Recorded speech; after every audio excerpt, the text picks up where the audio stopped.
again. As I said, we got cucumber, we got lime and some fresh ginger and beetroot juice. Okay, so that's what we are going to be using today.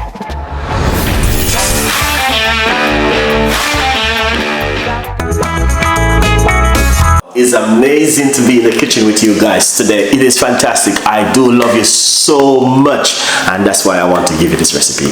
I know you guys are going to love this because it's just an amazing, you know, I'm always giving you different kind of recipes, you know it. I give you some of the most beautiful recipe for you guys to make at home. I'm always have to give back something to you because guys, you love me so much and I love you too.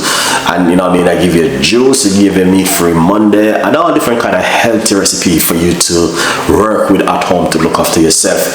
Every night we do normally do a healthy tea recipe, so stay tuned in with this beautiful and